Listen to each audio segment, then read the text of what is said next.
Hello students, my name Hemant Kumar and welcome to YouTube channel the physics wave. आज हम study करेंगे class 10th chapter electricity का lecture number 3। ठीक है, हमने इससे पहले दो इलेक्ट्रिसिटी के दो लेक्चर डिस्कस किए हैं। उसके अंदर हमने क्या स्टडी किया था? चार्ज के बारे में स्टडी किया, उसके बारे में उसकी प्रॉपर्टीज़ के बारे में स्टडी किया था, उसके बाद हमने इलेक्ट्रिक करंट के बारे में स्टडी किया, फिर पोटेंशियल के बारे में स्टडी किया था। ठीक है, जो आज हम यूज़ करेंगे वो है कि वेरी इंपॉर्टेंट है, एक लॉ होता है इसके अंदर इलेक्ट्रिसिटी में, this is known as Ohm's law. Fine, this is Ohm's law. ठीक है, साइंटिस्ट हुए थे ओम नाम के जिन्होंने इस लॉ के बारे में बताया था। सबसे पहले इसकी स्टेटमेंट देखते हैं। इन्होंने क्या कहा कि according to this law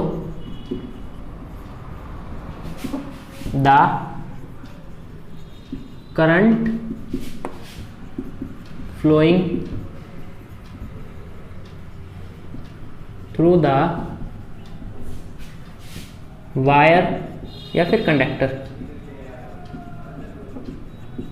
is directly proportional to the potential difference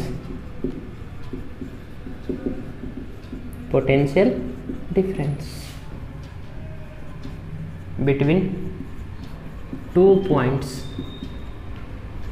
at constant temperature। ठीक है, इन्होंने बोला कि ये टेम्परेचर को कांस्टेंट रखते हैं तो जो करंट फ्लो होगा किसी वायर से वो किसके डायरेक्टली प्रोपोर्शनल होगा? पोटेंशियल डिफरेंस के। इसका फिजिकल सिग्निफिकेंस देखते हैं। मान लेते अपने पॉइंट ए और ये बी है, इसके बीच में क्या कर रहा है? करंट फ्लो कर रहा है। अगर हम इसके बीच में जो पोटेंशियल डिफरेंस है वो जितना ज़्यादा होगा, हमने एक एग्जाम्पल है 5 वोल्ट है, एक बार 10 वोल्ट माना, एक बार 20 वोल्ट माना। ठीक है, तो करंट सबसे ज़्यादा किस में फ्लो करेगा? जब पोटेंशियल डिफरेंस कितना होगा? 20 वोल्ट होगा। पोटेंशियल डिफरेंस 20 वोल्ट होना क्या मतलब है कि इनिशियल माइनस फाइनल। यहाँ पे पोटेंशियल V1 मान लेते अपने पास है 50 और V2 के अपने पास यहाँ पे है 45। तो पोटेंशियल डिफरेंस कितना हुआ? पॉइंट AB के बीच में, AB के बीच में पोटेंशियल डिफरेंस हुआ 50 माइनस 45 यानी 5 वोल्ट का। ये होता है पोटेंशियल डिफरेंस। ठीक है, यानी दो पॉइंट के बीच का जो पोटेंशियल डिफरेंस होता है, जो डिफरेंस होता है वो क्या होता है? Potential difference. अगर 20 वोल्ट की बात करूँ तो यहाँ पे क्या होगा? अगर यहाँ पे 50 वोल्ट है तो यहाँ पे कितना वोल्ट हो जाएगा? 30 वोल्ट। तो इस केस में जो करंट फ्लो करेगा वो क्या होगा? ज़्यादा होगा। ठीक है, रेदर देन दिस कंडीशन। तो मैथमेटिकली क्या बोलता है? मैथमेटिकली कि जो करंट है वो डायरेक्टली प्रोपोर्शनल है V के। ठीक है, यहाँ पे I क्या है? करंट है और V क्या है? Potential difference. ठीक है, तो हम इसको ऐसे लिख सकते हैं कि V है वो डायरेक्टली प्रोपोर्शनल किससे होगा? I क्या होगा, है ना। और प्रोपोर्शनलिटी को हटाने के लिए हम क्या यूज़ करते हैं? एक कांस्टेंट का यूज़ करते हैं। उस कांस्टेंट को बोलते हैं हम RI। ठीक है, तो V इक्वल टू RI। और इसको हम क्या लिख सकते हैं? V इक्वल टू, चलो पहले इसके बारे में देखते हैं। ठीक है, ये क्या होगा अपने पास? V equal to RI। R क्या है? एक कांस्टेंट है। इस कांस्टेंट को क्या बोलते हैं हम? रेजिस्टेंस। ठीक है, और इस इक्वेशन को कैसे लिखते हैं हम? V equal to IR, well known equation. V equal to IR। V is the potential difference, I is the current, R is the resistance. ठीक है, तो हम जो पूरा जो इससे जो ओम्स ने बेसिकली किसके बारे में एक्सप्लेन किया था? रेजिस्टेंस नाम की क्वांटिटी के बारे में इन्होंने बताया था। अब जो आगे हम इसी के बारे में स्टडी करेंगे। ठीक है, तो ये क्या हो गया? V equal to IR। ठीक, तो यहाँ से अगर हम ग्राफ देखते हैं V और I के बीच में, ठीक है, करंट और पोटेंशियल के बीच में अगर हम ग्राफ देखते हैं तो कैसा ग्राफ मिलता है अपने को देखने को? हमें मिलता है ये स्ट्रेट पाथ। ठीक है, ये स्ट्रेट पाथ क्या है? ये है रेजिस्टेंस। ठीक है, तो ये स्ट्रेट पाथ क्या बताता है कि जैसे जैसे करंट बढ़ रहा है उसी रेशियो से क्या बढ़ रहा है? पोटेंशियल डिफरेंस भी क्या हो रहा है? इंक्रीज हो रहा है। मींस दोनों क्या है? एक दूसरे के डायरेक्टली प्रोपोर्शनल है। डायरेक्टली प्रोपोर्शनल के केस में कैसा ग्राफ आता है? स्ट्रेट लाइन आता है। ठीक है, ये अपने पास क्या हो गया? ओम्स लॉ और इसकी स्टेटमेंट। इसको हम कैसे लिख सकते हैं? जो V इक्वल टू IR।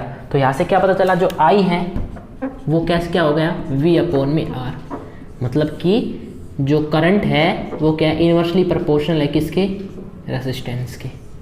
मतलब अगर रेजिस्टेंस बढ़ेगा तो करंट क्या होगा, कम होगा, और अगर रेजिस्टेंस कम होगा तो रेजिस्टेंस क्या होगा अपना यहाँ पे सॉरी इंक्रीज होगा। ठीक है, यानी रेजिस्टेंस बढ़ेगा तो करंट कम, अगर रेजिस्टेंस कम होगा तो करंट क्या है उस वायर में ज़्यादा होगा। ये अपने पास ये कंक्लूजन निकलता है। ठीक है, इसके बाद हम क्या ले सकते हैं कि जो करंट है इनवर्सली प्रोपोर्शनल टू क्या है वो पोटेंशियल रेजिस्टेंस के है, और यहाँ पे करंट क्या डायरेक्टली प्रोपोर्शनल किसके है, पोटेंशियल डिफरेंस।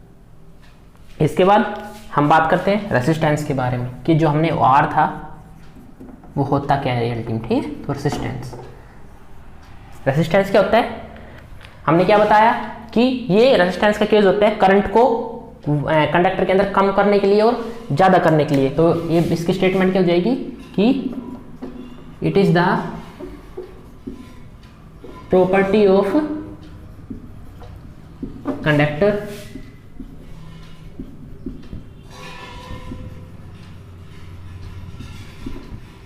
through which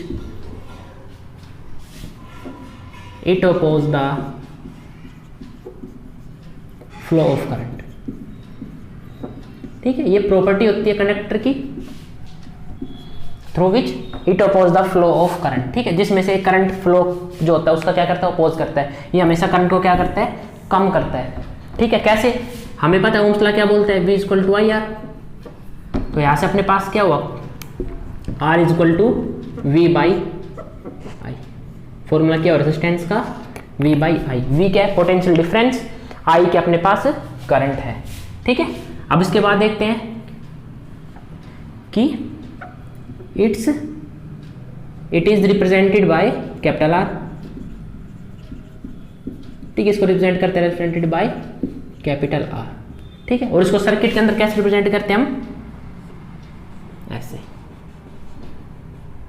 ठीक है, ये क्या है, रेसिस्टर है। ठीक है, यानी रेसिस्टेंस को रिप्रेजेंट करते हैं। सीधी सी बात ये है कि जैसे अपने रोड के ऊपर जैसे ब्रेकर का काम करते हैं ना, ब्रेकर क्या करते हैं कि जो अपने व्हीकल की स्पीड को कम करते हैं, उसी तरह ये क्या कर देता है, जब करंट यहाँ से जाता है तो करंट को क्या करता है, ये कम कर देता है। ठीक है, ये क्या होता है रेसिस्टेंस। और ये जो इंस्ट्रूमेंट होता है इसको बोलते हैं हम रेसिस्टर। रेसिस्टर वो क्या हो गया, एक ऐसा डिवाइस है। रेसिस्टर क्या है, a device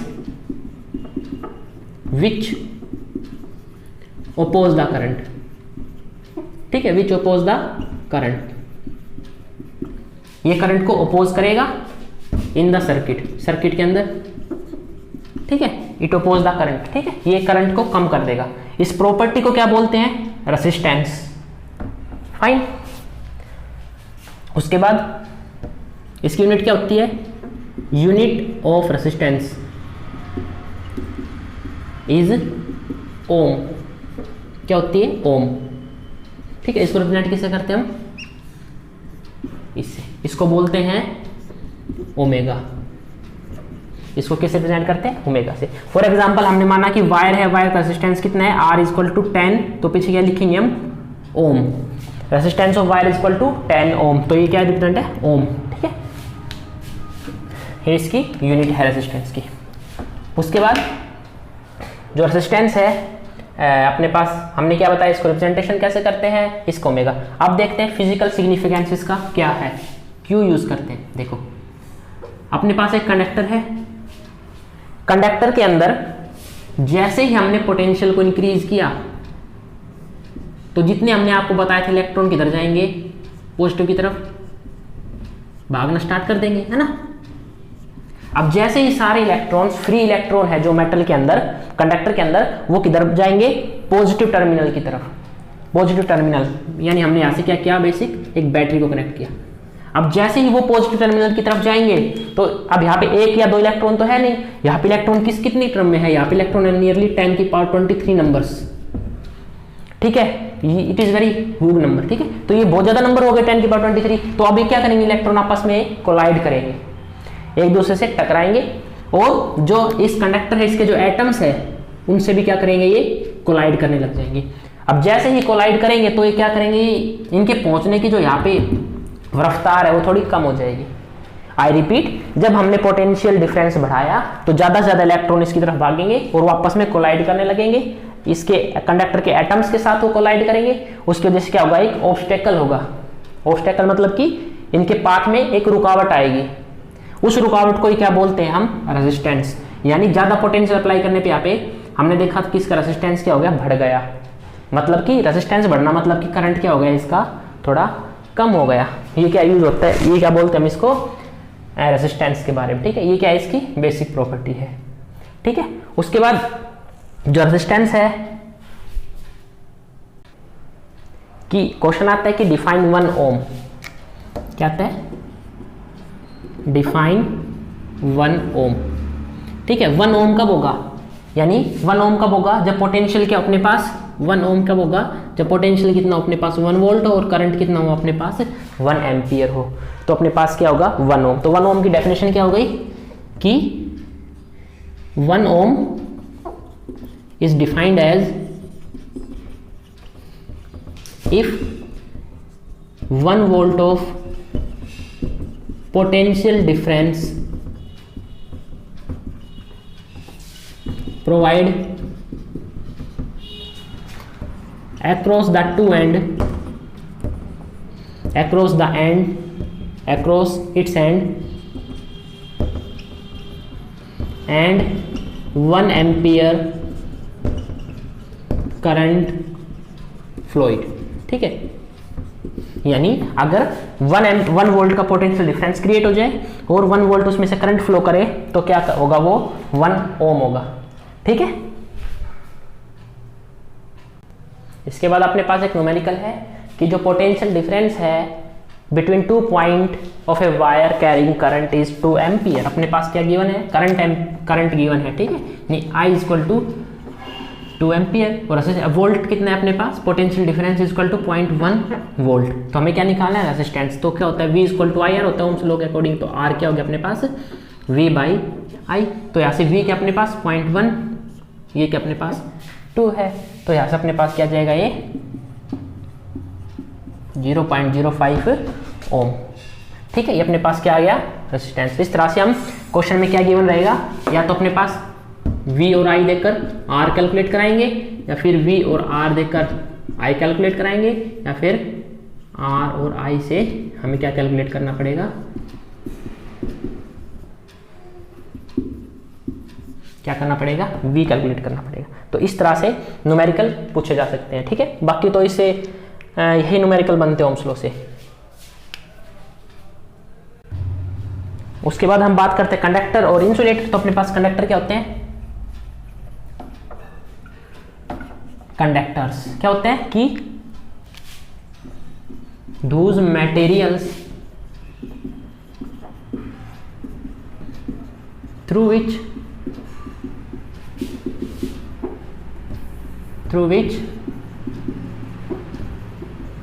current easily pass। ठीक है, यानी ऐसे मटेरियल जिसमें से करंट क्या हो, इजीली पास हो जाए, या क्या बोलते हैं, विच कंडक्ट इलेक्ट्रिसिटी, जो इलेक्ट्रिसिटी को क्या करते हैं, कंडक्ट करते हैं, ये उनको क्या बोलते हैं, हम कंडक्टर बोलते हैं। और अगर इसको रेजिस्टेंस की फॉर्म में बोल ले तो इसकी डेफिनेशन क्या हो जाएगी, those materials which have very क्या, लो रेजिस्टेंस या हाई रेजिस्टेंस। हम चाहते हैं कि उसमें से करंट इजीली पास हो, यानी ज्यादा करंट पास हो। ज्यादा करंट पास करने के लिए रेजिस्टेंस को क्या करना पड़ेगा, कम करना पड़ेगा। तो those materials which have very small resistance. ठीक है,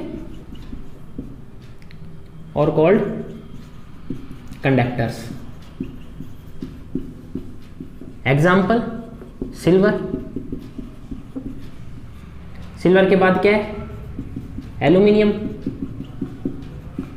सिल्वर हुआ, एल्यूमिनियम, जितने भी हम मेटल्स होते हैं वो सारे क्या है, कॉपर है, लगभग जितने भी मेटल्स है वो सारे क्या होते हैं, एक गुड कंडक्टर होते हैं इलेक्ट्रिसिटी के। ठीक है, यानी उनका रेजिस्टेंस क्या होता है, कम होता है। और सिल्वर क्या है, बेस्ट कंडक्टर है, बेस्ट कंडक्टर बोलते हैं इसको। क्यों, क्योंकि जो इसका रेजिस्टेंस है वो सबसे ही ज़्यादा कम होता है, इसका रेजिस्टेंस सबसे ज़्यादा कम होता है, इसलिए क्या होता है, बेस्ट कंडक्टर होता है।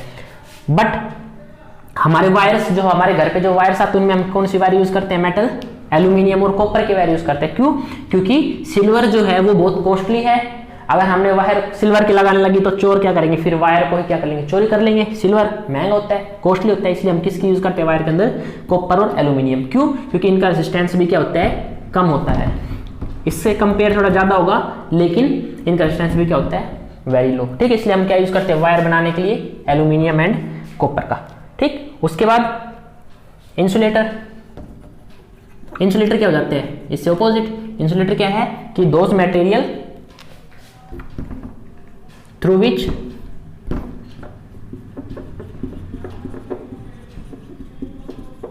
करंट विल नॉट पास, जिनमें से करंट पास नहीं होता, या फिर डू नॉट कंडक्ट इलेक्ट्रिसिटी, या फिर या बोले कि इलेक्ट्रिसिटी को कंडक्ट नहीं करते। रेसिस्टेंस की फॉर्म में क्या बोल देंगे कि those materials which have very high resistance. ठीक, इनका क्या होता है, वेरी हाई रेजिस्टेंस होता है, यानी इतना ज्यादा रेजिस्टेंस होता है कि करंट फ्लो कर ही नहीं पाता इसके अंदर। ठीक है, विच है वेरी हाई रेजिस्टेंस, वो क्या होते हैं, इंसुलेटर होते हैं। ठीक है, एग्जांपल क्या हो गया, मेन रबर, वुड, प्लास्टिक्स। ठीक है, इसलिए रबर है, इसको रबर के ग्लव्स यूज करते हैं इलेक्ट्रिशियन, जब इलेक्ट्रिक वायर वगैरह को हम रिपेयर करते हैं तो रबर ग्लव्स यूज करते हैं। क्यों? क्योंकि ये क्या, इसका रेजिस्टेंस बहुत हाई होता है, यानी इसमें से करंट फ्लो नहीं करेगा। सिमिलरली वुड में से भी करंट फ्लो नहीं करता, प्लास्टिक में से भी करंट फ्लो नहीं करता। क्यों? क्योंकि इनका रेजिस्टेंस क्या होता है, वेरी वेरी हाई होता है।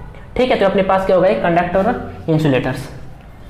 फाइन, इसके बाद हम बात करते हैं कि जो रेजिस्टेंस है वो किस प्रॉपर्टीज पे डिपेंड करता है। ठीक है, कि वेरिएशन ऑफ रेजिस्टेंस के बारे में हम स्टडी करते हैं। तो जो अपना टॉपिक है वो है अपने पास फैक्टर्स अफेक्टिंग द रेजिस्टेंस। ठीक है, affecting the resistance of conductor. ठीक है, कि जो रेजिस्टेंस है वो किस किस फैक्टर पे डिपेंड करता है। तो जो इसका जो फैक्टर नंबर 1 है वो है ड्यू टू लेंथ। ठीक है, कि ये लेंथ के ऊपर कैसे वेरी करता है। ठीक है, कैसे अफेक्ट करता है, तो देखो एक्सपेरिमेंटली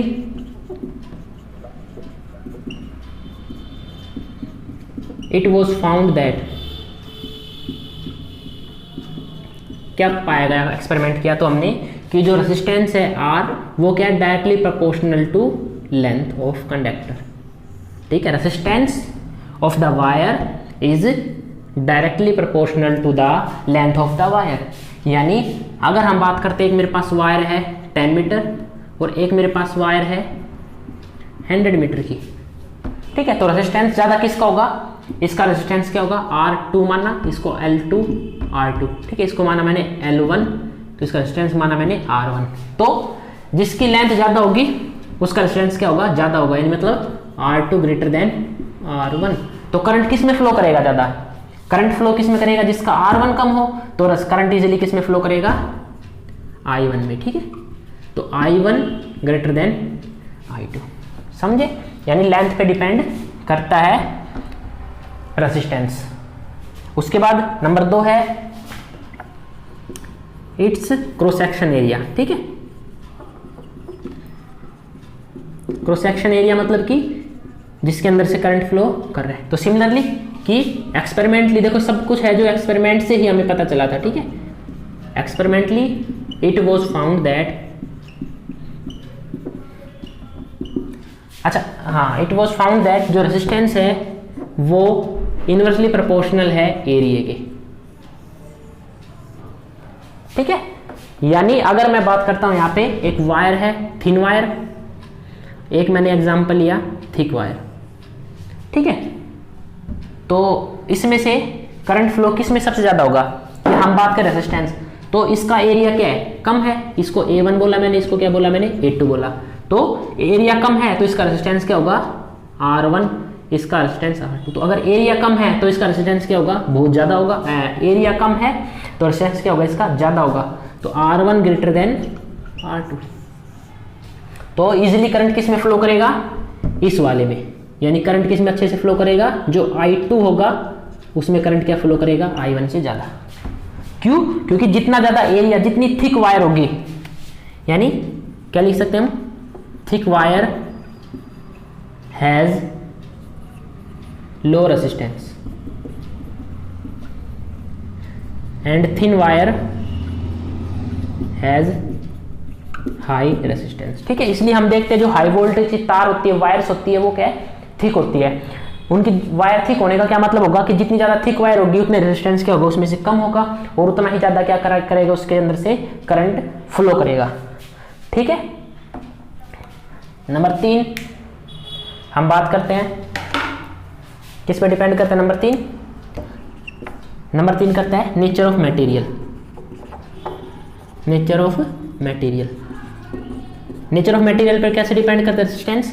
सपोज करो हमने 2 कंडक्टर लिया, एक कंडक्टर लेता हूं मैं कॉपर का, ठीक है, सेम लेंथ और सेम इसका एरिया का, मैंने दूसरा कंडक्टर लिया मैंने निक्रोम एलॉय। ठीक है, दोनों क्या है, एक तरह से कंडक्टर है, सेम लेंथ है दोनों की, और एरिया भी क्या है, दोनों का सेम है। अब हमने देखा एक्सपेरिमेंटली कि जो कॉपर है इसका रेजिस्टेंस बहुत ज़्यादा कम है, और जो निक्रोम का है इसका रेजिस्टेंस कितना है, nearly 60 times more than the resistance of copper. तो किस पे डिपेंड कर रहा है, वो मटेरियल के नेचर पे डिपेंड करते हैं। ठीक है, या हम इसके एग्जांपल दूसरा लेते हैं, हम बात करते हैं कॉपर, एल्यूमिनियम, सिल्वर के 3 मैंने पीस लिए, तीनों की वायर है, उनकी सेम लेंथ है और उनका एरिया क्या है, सेम है। तो सबसे ज्यादा करंट किस में फ्लो करेगा, सिल्वर में। क्यों, क्योंकि silver is the good conductor of electricity. तो रेजिस्टेंस किस पे डिपेंड करता है, नेचर ऑफ मटेरियल पे डिपेंड करता है कि हम किस तरह का मटेरियल हम यूज कर रहे हैं। ठीक है, तो नेचर ऑफ मटेरियल पे डिपेंड करता है। और नंबर 4 है कि किस पे डिपेंड करता है, टेम्परेचर पे। टेम्परेचर पे हमें क्या, इट वॉज फाउंड, क्या पाया गया कि टेम्परेचर इंक्रीज करने पे, इसका मतलब है कि ऑन इंक्रीजिंग टेम्परेचर रेजिस्टेंस भी क्या हो गया, कंडक्टर का इंक्रीज हो गया। आई रिपीट कि on increasing the temperature of the conductor resistance will be increase, और टेम्परेचर डिक्रीज किया तो रेजिस्टेंस भी क्या हो गया, डिक्रीज हुआ। ठीक है, ये अपने पास इसके 4 फैक्टर्स है। लेंथ के डायरेक्टली प्रोपोर्शनल होता है, एरिया के इनवर्सली प्रोपोर्शनल होता है, नेचर ऑफ मटेरियल पे डिपेंड करता है, और टेम्परेचर भी क्या करता है, ये डिपेंड करता है। ठीक है, ये अपने पास क्या हो गया, रेजिस्टेंस के बारे में। इसके बाद हम बात करेंगे, एक नया टर्म निकल के आता है यहाँ से, रेजिस्टेंस से फिर से एक ओम्स लॉ ने रेजिस्टेंस को पैदा किया था, रेजिस्टेंस ने एक नई आफत को बनाया। ठीक है, हमने क्या देखा कि रेजिस्टेंस है वो डायरेक्टली प्रोपोर्शनल किसके है, लेंथ के। जो रेजिस्टेंस है वो इनवर्सली प्रोपोर्शनल किसके है, एरिया के। तो इन दोनों इक्वेशंस को क्या लिख सकते हैं, resistance is directly proportional to L/A हम लिख सकते हैं। अब यहाँ पे फिर से रेजिस्टेंस, ये जो प्रोपोर्शनल को हटाने के लिए हमें क्या यूज करना पड़ता है, कांस्टेंट, उसको हमने क्या बोला, रो L/A। ठीक है, अब ये रो क्या है, इस रो का नाम होता है रेसिस्टिविटी। इसको क्या बोलते हैं, रो को रेसिस्टिविटी। ठीक है, ये है रेसिस्टिविटी। तो रेसिस्टिविटी क्या हो गई, सेम रेसिस्टेंस की तरह है कि इट इज द, तो क्या डेफिनेशन हो जाती है यहाँ से ओम्स रेसिस्टिविटी की, कि tendency of material to oppose the current. ठीक है, ये सेम क्या है, रेजिस्टेंस का ही भाई समझ लेते हैं, वही है। ठीक है, सेम है। यानी हमने क्या बोला कि हम बोलते हैं कि एक वायर है, wire have high resistance means it have high resistivity. ठीक है, एक ही बात है। तो हम बोलते हैं कि जो कॉपर, हमने किसका एग्जांपल लिया था, हम लेते हैं सिल्वर का। तो सिल्वर का रेजिस्टेंस क्या होता है, कम होता है। तो क्या लिखते हैं हम इस पे सिल्वर में कि silver have very low resistivity. ठीक है, कि सिल्वर की क्या रेसिस्टिविटी बहुत कम है। और अगर एग्जांपल ले हम वुड या रबर, रबर है वेरी हाई रेसिस्टिविटी। इसलिए उसमें से करंट फ्लो नहीं होता। Silver is very low resistivity, इसलिए उसमें से क्या फ्लो होता है, करंट होता है। ये आर है रो, तो यहाँ से रो का फॉर्मूला क्या आ गया अपने पास, आर ए अपॉन में एल। ठीक है, R equal to rho equal to, इसको क्या बोलते हैं, रो बोलते हैं इसको, आर एच ओ रो। ठीक है, तो इसकी यूनिट क्या हो गई, इसकी यूनिट क्या हो गई, अपने पास क्या है, रो क्या है अपने पास, R L upon A. R का क्या होता है, ओम होता है, एल का क्या होता है, एल का क्या होता है अपने पास,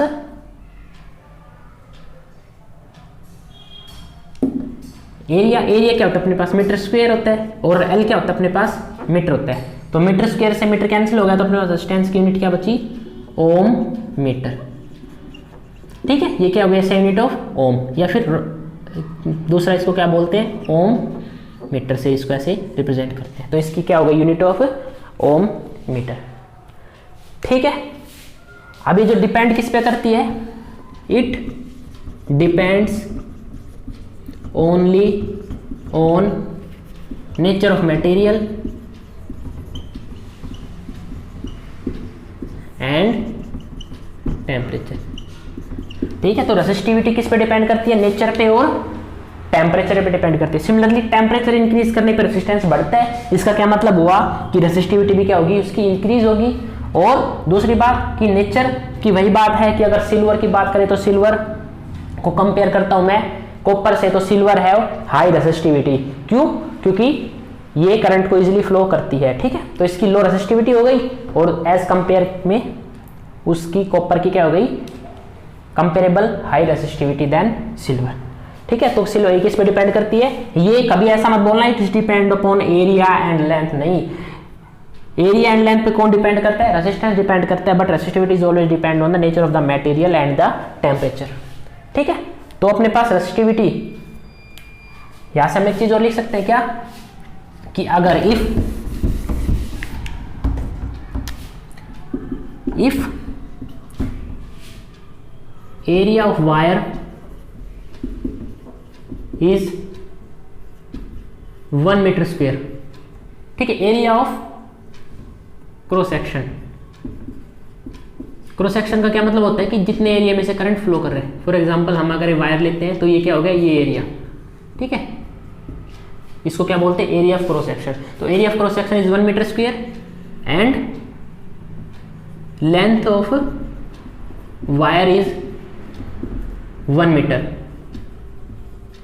देन अगर एरिया 1 मीटर स्क्वायर हो जाए और लेंथ क्या हो जाए 1 मीटर हो जाए, तो रेसिस्टिविटी किसकी इक्वल हो जाएगी, ओम की इक्वल हो जाएगी। Then resistivity of the material, या हम बात करते हैं वायर की, तो wire is equal to the resistance of wire. ठीक है, तो रो किसके बराबर हो जाएगी, आर के बराबर हो जाएगी। कब, if L is equal to 1 metre और area is equal to 1 metre square.